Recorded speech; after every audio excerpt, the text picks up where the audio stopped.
remind myself to switch back to normal. Next. Press start. Like enter. Oh, keyboard. WASD to move. Space is to jump. Left mouse arrows to fire. Okay.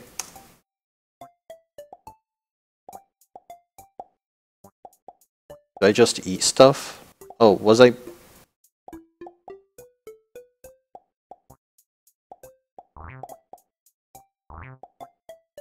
I'm pressing space and I can't seem to jump. Oh, because of the lack of shadow, it's hard to tell.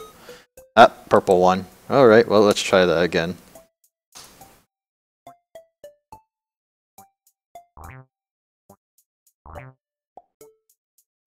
Ah.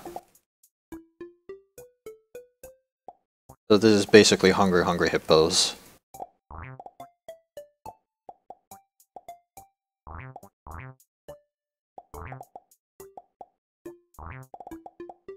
What?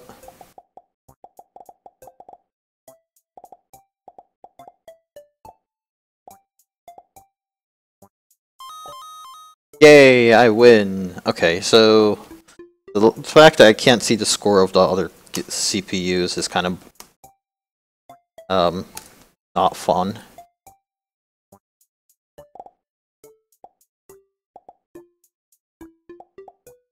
Or the fact that the sound is kind of not indicative.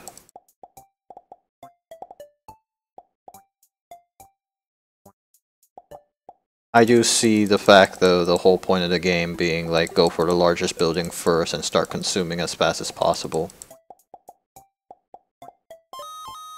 What, yellow one? How dare they? Alright, let's go this one more time. Go for the largest building. Wait, what?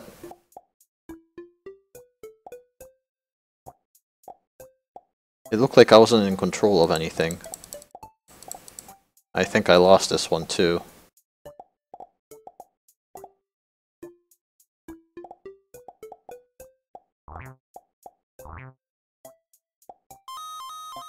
Yeah, that was confusing.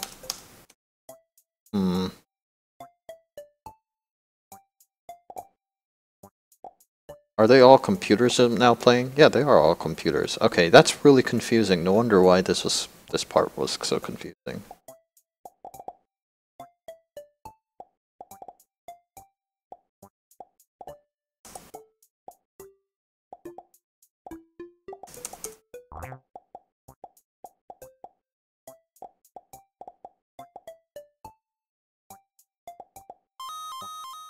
Oh, apparently I won. Thanks, CPU. Alright. Let's see if I can actually win starting from the very beginning of the game.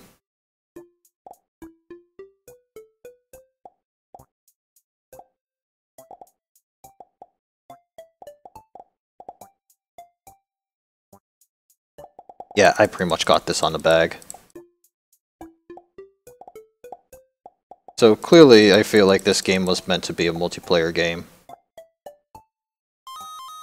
Yeah, so that would kind of make a lot of sense. Alright, well, this was a bad game to play alone. I might have to say rate this later. I do, however, feel like it's kind of worthy of talking about what's already there, and I guess I can try to make a judgment from there. I don't particularly think that was, like, especially innovative per se. I do kind of like the aspect of, you know, you have these building blocks that you need to consume, each individual one of them. So, to an extent, I do like that portion of the gameplay, and that too. I mean, to be fair, there's some level of innovation, there's some level of competition in that area of things. Fun.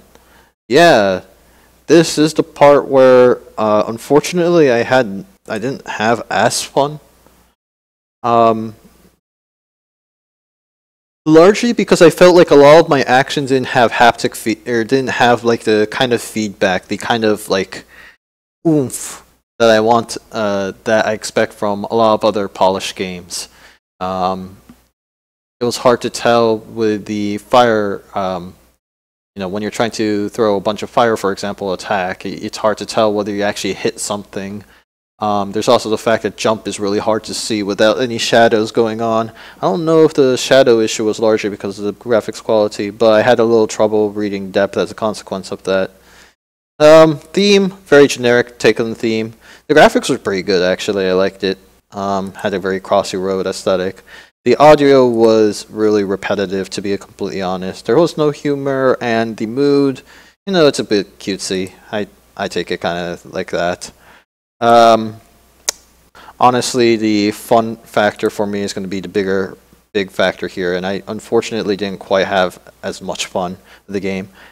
It felt very Pac-Man-ish if Pac-Man didn't have any ghosts, and you know you couldn't die as a consequence. So there wasn't a whole lot of challenge to it. As a one-player game, this game wasn't particularly challenging.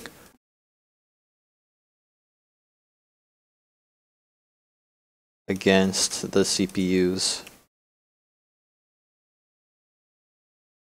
Incidentally, it was really confusing in the beginning.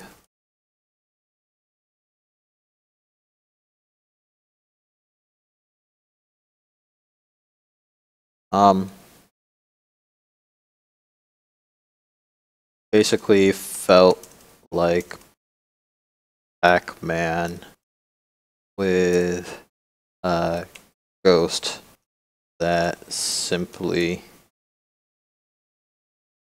teleports you back to the last checkpoint without taking away a life.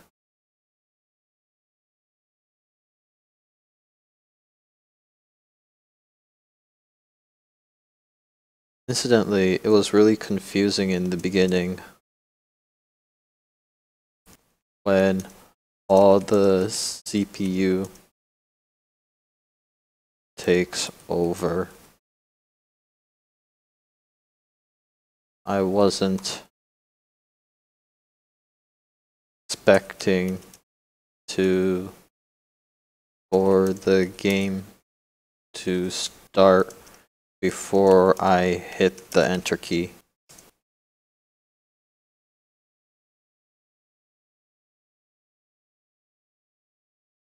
The music was a bit repetitive as well.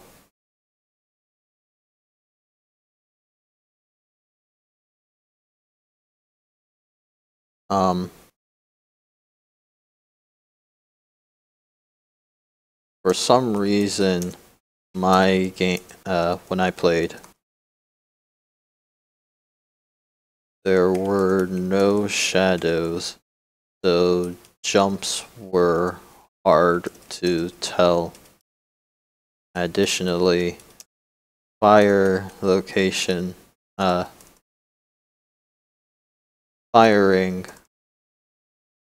it was hard to tell the range that the fire action had.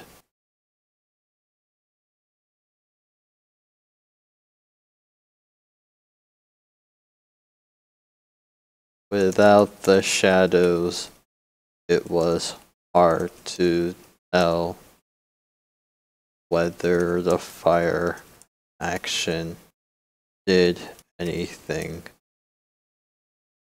even when it hit a character and knocked them off the screen. That was a lot of criticism on the game.